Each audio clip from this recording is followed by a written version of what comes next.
Okay, come, let's do a simple demonstration on the SVANTEK 971. So SVANTEK 971 is a class 1 sound level meter. To turn on the sound level meter, we press these two buttons together and let go, and you will see the screen starts up. So upon starting up, we will be able to observe what's the sound pressure level right now in the room. As you can see here, it's a LED display, so it's very bright and useful at dark locations. It shows currently the sound pressure level, A rating, fast response, and indicating what is the value as we speak. The time clock is over here, indicating that right now it's about 4 o'clock. So before we start the instruments, let's go into some of the basic functions. So first of all, there is a pause button over here, P, and then an escape button. So this button has got two functions. You have a menu, enter, up, down, left, right navigation. There's a shift button over here, and there's a start stop button over here. And this line here indicates that you need to press these two buttons together to turn it on and to turn it off. So I've turned it on, and to turn it off, I have to press these two buttons again, and it will ask me if I really want to turn it off.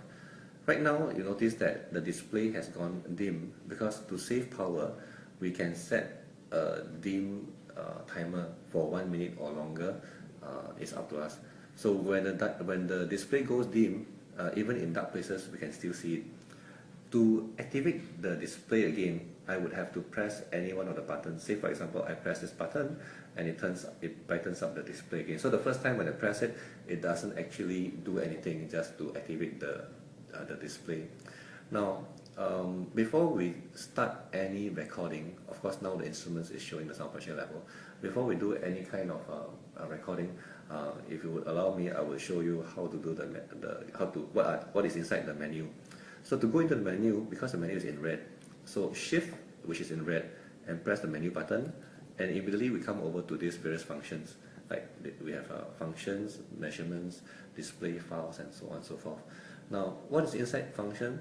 Enter into function. There are two measurement. One is a measurement function, the other one is a calibration function. To look at what are the measurement functions available on this instrument, I enter, and this is displaying that I have a basic sound level meter function. I have a 1/1 octave band function, 1/3 octave band function, and a dosimeter function. So if I scroll down, I can see the various different functions available. Now, depending on the options that was purchased together with the instrument, the option may be available or may not be available. So this current unit has been purchased with the 1/1 octave band function already activated. So if I enter, I have selected 1/1 octave band, and it's back to this measurement function. Now, calibration, if I want to enter calibration, I can enter calibration by measurement. That means I need to use a calibrator to calibrate it. I can go to the last calibration that was performed. I can do a post calibration after my measurement is done, and I can also activate auto calibration, which means that if I activate auto calibration, all I need to do is to stick the calibrator into the microphone, and it will perform the calibration automatically. But right now I'm not actually doing it, because I don't have a calibrator with me right now. Now the next thing that that I would like to talk about is after functions, let's go into measurement. Now with the instruments measurement, there are general settings, measuring trigger, profiles, logging, so on and so forth. So there's a couple of setups inside this management option. But for me to go straight into general settings, I have a start delay, I have a start synchronization, the integration period, the repetition of cycles, whether am I using it in a daytime definition of 7 AM to 7 PM, whether the LED integration is in exponential or in linear. But these are the settings that we currently set it up for. If I want to change the integration period to less than so-called to be about 5 minutes, I have to go left and right.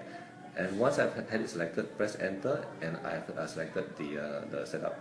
So without going too much into the other setup, I wanted to show you how we run it and how we see the values. Now, to get out from this screen, I will have to press this button here to escape, twice, and I'm back at the operation of the instruments. So remember that now we have the instrument set up for 5 minutes, and then it's under 1 octave band. Now to look at what are the so-called display available, we can go left and right.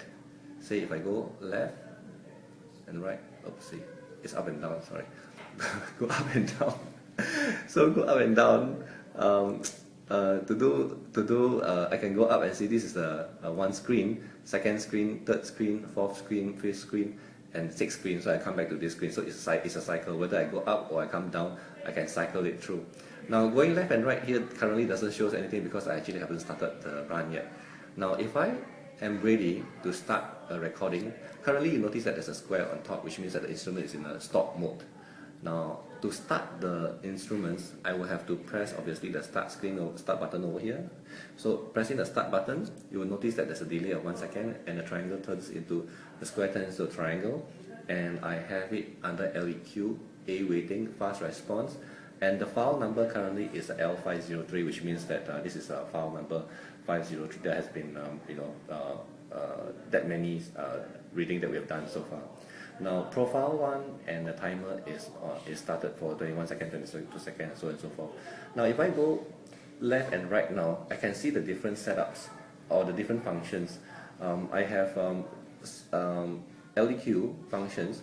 I can have a sound exposure level, the L day, L exposure, the other functions, okay, maximum, minimum, so on and so forth. So going left and right will scroll through the different functions that are available on the instruments, and going up and down will indicate the different profiles, LEQ values, the exceedance level, the time logging history per second, and then what we call the spectrum. Now you notice that the spectrum has got a red line on top, and there is a blue line on the bottom. That is to indicate the range for that particular frequency. And LEQ currently is for this particular, okay, alright, so as you can see right now, it is going through the different going left and right. I'm going through the different frequency from 31.5 Hz to 63 Hz, 125 Hz, 250 Hz. But notice that the green lines are going up and down. It's not really stable, so I really can't read the values. This is because in a setup, the setup has been set up to display the instantaneous sound pressure level. So that's the reason why it's moving up and down a lot. Now the instrument has been running for, if I go up, has been running for about 2 minutes, and still running because we set it up for 5 minutes. Now if I want to record the spectrum, having the numbers going up and down is not going to help a lot. So I would recommend that we change the setting inside the spectrum display to show the LEQ value rather than our sound pressure value. So to do that, I have to go Shift menu to go into one of the display, and under display I have a spectrum view, whether I want to display the instantaneous or I want to display the maximum, minimum, or the peak. But what I would recommend is that we select the average. So once we have the average selected, and if I go escape, you notice now that the spectrum data information doesn't fluctuate as much. So for this center frequency of 31.5 Hz, my LEQ is 24 dB. It is still recording right now, so whatever we are saying is actually being so-called average. So for this 63 Hz, we are seeing 33.1 Hz. For 125 Hz, we are seeing 49 dB, and 250 Hz, 500 Hz, 1000 Hz, 2000 Hz, 4000 Hz, 8000 Hz, 16,000 Hz.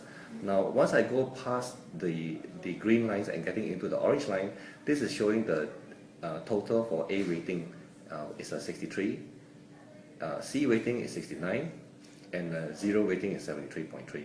So all this information are, as we said, are being recorded and logged into the instrument. So So if I press the up arrow key again, I come back to this screen. So just to get a quick summary, if I am doing a measurement and I want to get spectrum information, after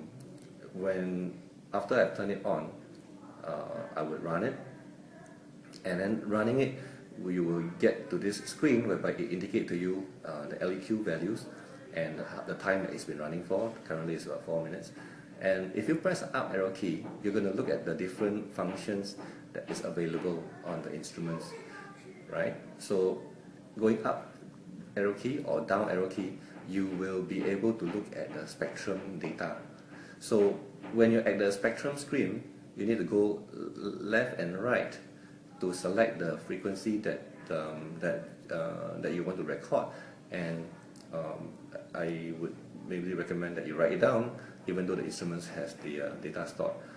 What happens is that the data would need to be downloaded to a PC to view if you are not already if you didn't have it recorded down. So now you see that this the timer has run for 5 minutes and it has stopped, and my LEQ values for 31.5 Hz is 23.9, 63 Hz is 33.1, 125 Hz is 49.8, 250 Hz is 55.7, and so on and so forth. So record this value down, because the next time you run it, this would be a new so-called file. So if I go over the file now, the file number is L504, and this is the spectrum for the second run. So if I have it running for 15 seconds, 16, 17, 16, 17 seconds, so on and so forth, 20 seconds, say for example I stop it, press this button to stop it, manually override the timer, I go up arrow key to the spectrum. If I want to record down the spectrum information, I would come over here and record the values. Okay, so basically this is where we will end for this short introduction.